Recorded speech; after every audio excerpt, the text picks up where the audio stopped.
Good morning, everyone. Here it is, Wednesday, April 1st. I know normally this would be April Fool's Day, but I think everybody is not in the mood for any kind of jokes today.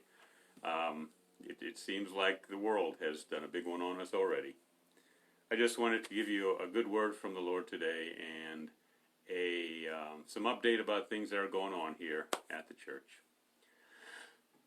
I wanted to start off by giving you a little thoughts on one of the Psalms of David.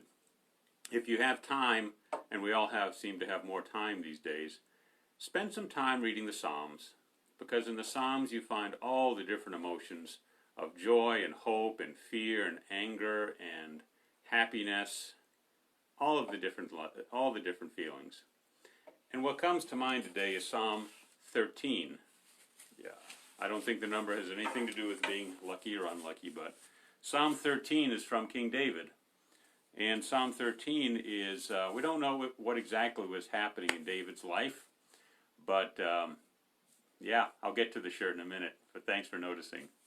Psalm 13, David was having a hard time in life. Either he was really sick or he was going to being chased by Saul. But he says this, David does, "How long, O Lord?" I think it's a common question. How long, O Lord? Will you forget me forever? How long will you hide your face from me? How long must I wrestle with my thoughts, and every day have sorrow in my heart? How long will my enemy triumph over me?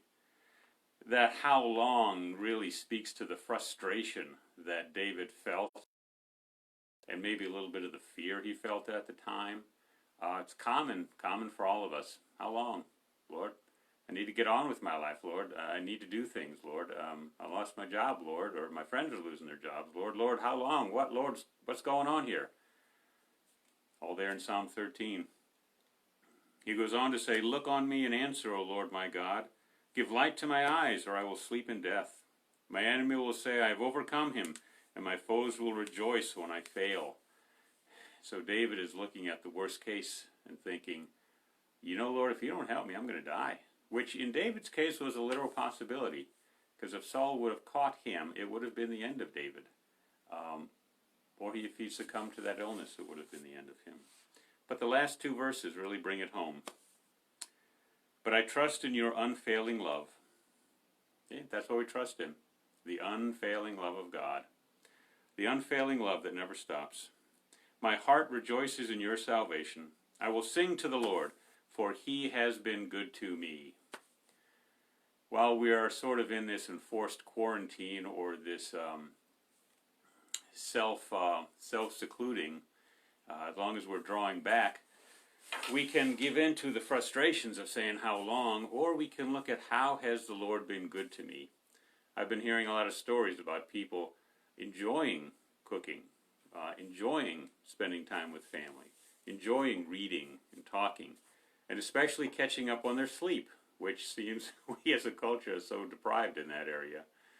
So in this time of uncertainty, saying how long, redirect your thoughts about how the Lord has been good to you, and look at the good things that God is bringing out of this kind of enforced time out for our society. Because there are many, many good things happening.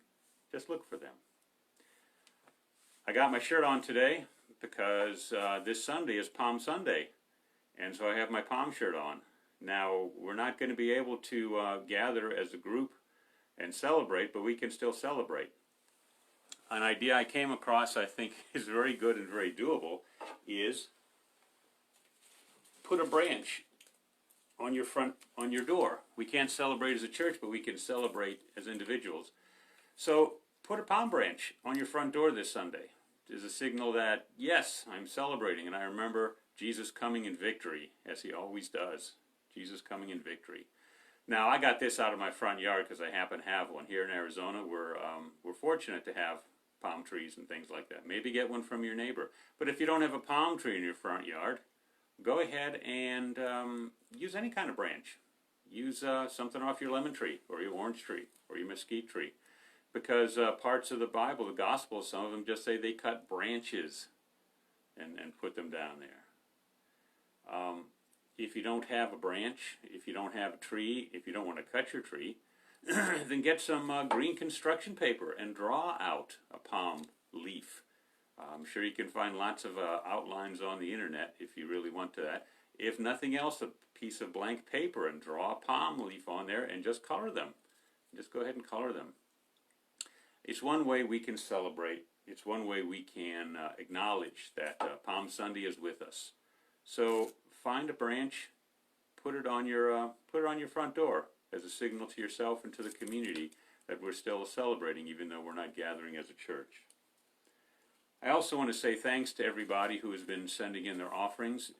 Things are doing well. I really appreciate that. And everybody's contribution makes a difference.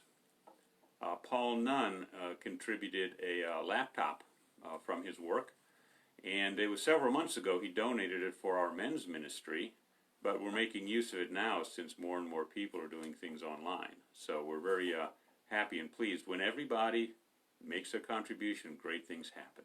So I want to thank Paul for that. And I also want to say thanks for all the compliments. People have been saying that the Wednesday night and the Sunday services are really nice. Bruce Skrabonic said that he was in Texas last week looking for a new house and watched it from there and really appreciated it. And people from all across the country have liked them. People who used to be here are watching. Members of congregations I used to have are watching them too and sending in compliments. But I want to let everybody know, when we do those things, there's only 4 people in the whole sanctuary. 4 people in that whole big space. Just enough people to make it run. I know it might sound like more, but that's all there is. Just 4. So I want to also let you know our church council is going to meet tomorrow on the Zoom platform and talk about some of the things that have been going on and give some guidance as to how we move forward. And we'll be letting you all know about that, what happens at that meeting. Look for an email later this afternoon with the service for tonight and what other information we need to share with everyone. Keep praying for each other. Keep thinking of each other. Keep calling each other and taking care of each other as best you can. Palm Sunday is coming. Easter is coming. We'll get through this. Remember, Jesus isn't dead. He died once, but he's alive today. So look for a place to get a palm or branch to put on your front door to celebrate the fact that he comes, and he comes to rescue us. May God give you a good day today. May God bless your week. May you be a blessing to those people who are around you. We'll see you soon. Bye-bye.